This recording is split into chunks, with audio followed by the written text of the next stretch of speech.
Toby Dawson's life has been filled with extraordinary events. Not only is he an Olympic champion in freestyle skiing, but his worldwide fame, particularly in his native country of South Korea, has resulted in opportunities that Toby never dreamed were possible. Although Toby was born in South Korea, he grew up in America. At age 3, he was found alone at a market in the city of Busan. As an orphan, life could easily have taken a very different path. We picked him up at the airport, and unlike how he is today, he was incredibly shy, very afraid, and it took a lot of love and time and fun to bring him to where he is today. Toby was hooked on skiing for life. His interest in alpine ski racing soon turned into an infatuation with freestyle skiing.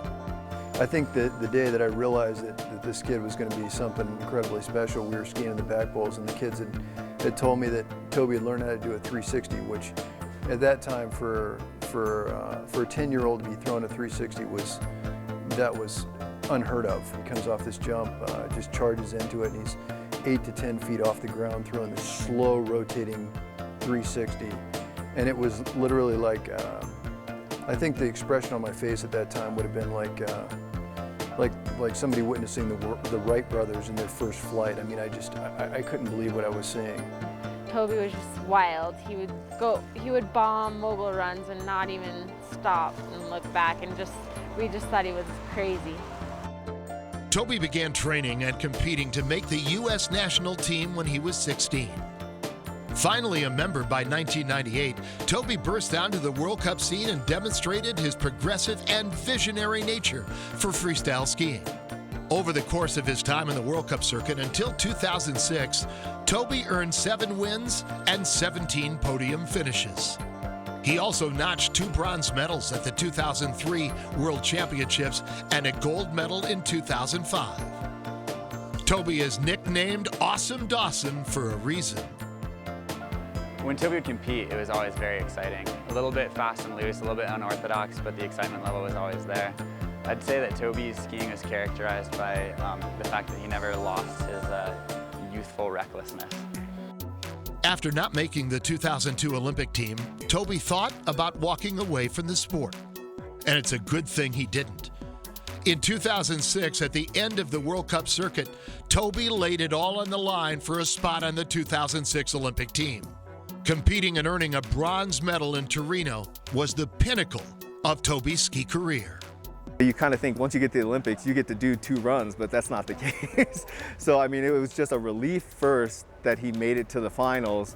And then when he, landed his run, it was just unbelievable. I mean, everyone was freaking out, and I was doing video, and the end of the video, you just see the camera just going all over the place and everyone's screaming, and it was unbelievable.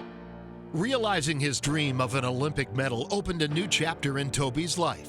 South Korea took an enormous amount of pride in Toby's accomplishments, and his story was the talk of the nation. Although dozens claimed a relation, Toby guarded himself against false hope and originally had little interest in reconnecting. But in 2007, the South Korean National Tourism Organization informed Toby that a DNA match had confirmed his birth father, a bus driver in Busan. After 25 years, Toby was reunited with his biological father and brother. It's been going slowly, and I think they're developing a relationship. The language, of course, is a bit of a barrier, but Toby is trying to learn the language, and I think it's going to be a good thing for him in his life. At the same time, Toby was invited to be part of the 2018 Winter Olympic bid process for South Korea, helping them secure a successful bid. He also recently finished his first season as the new South Korean freestyle ski team coach. I would have to say the Koreans are pretty fortunate having Toby head up their program now. Seeing him on the snow, first coaching him, then watching him compete through the years on his own with the U.S. ski team, and then seeing him coaching after his career as a skier, some of the individual athletes on the U.S. team, and now heading over and heading up the program in Korea. It's a natural for Toby, and I think he's going to bring out great results with the Korean team.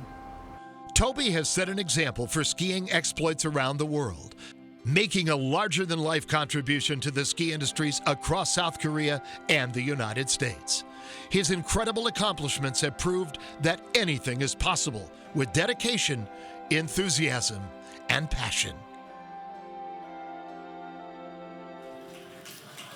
But as you know, I'm from Vail, and Vail is always going to be my hometown. No matter where I end up in the world, coming back to Vail is definitely the place that I would consider my hometown, and I'd appreciate everyone that's there and the community there too.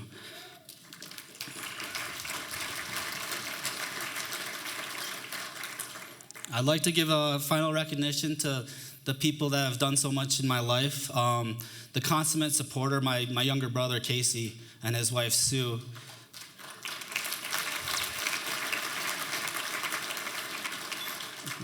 Sometimes I think that my brother appreciates my awards and everything that I've accomplished in my life more than I have, so thank you very much. And of course, my parents, both Mike and Deborah, taking the chance to adopt 2 Korean children, that's such a wonderful thing, and then equipping us with the support and love to take on the world. Thank you very much.